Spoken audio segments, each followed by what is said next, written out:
Hey guys, here's a problem with these Edelbrock carburetors. The float bowl does not have any kind of wire clip to pull the needle open. Okay, to open the needle and seat valve, there's no clip for when this drops from low fuel level. That underneath it, that brass, I'll show you what they look like. You slide this pin out. It's not magnetic, so don't drop it. These are brass or copper or whatever. See that? Float does not pull the needle out of the seat. Gravity is expected to do that. And if they jam up from this old varnishy gunky fuel, this crap ass modern alcohol corn fuel, it varnishes everything. I've been in this carburetor not long ago. It's all full of crap. I mean, I just got done blowing it all out, the loose stuff, but I'm not going to sit here with Q-tips all day. I just put that gas in there fresh, just poured it direct.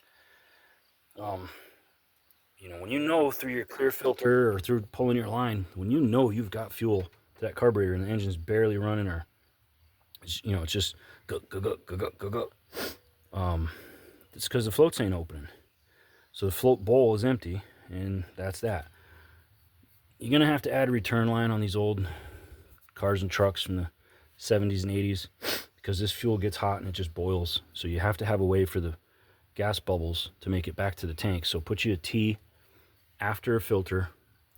They do make filters with multiple ports, but they're solid steel, so you can't see what's inside. I love to have a clear glass filter or a plastic, whatever, and then put you a T and have the high point be a, you know, put that T up above so that the liquid fuel stays gravity-wise down below and the air pockets go up in the high line, and then that runs back to the tank and spurts in the tank, and it can gas off and vent.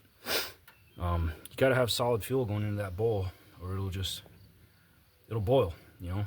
It'll boil in the lines from the heat soaking in the engine, and then when you stomp on it, it'll just fall on its face and cough and quit. You'll have hard hot starts and easy cold ones. That's a pretty good sign.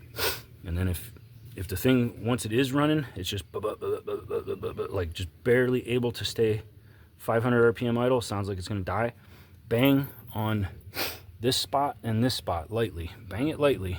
Try to get that needle and seat to open, and then if it recovers, that was your problem.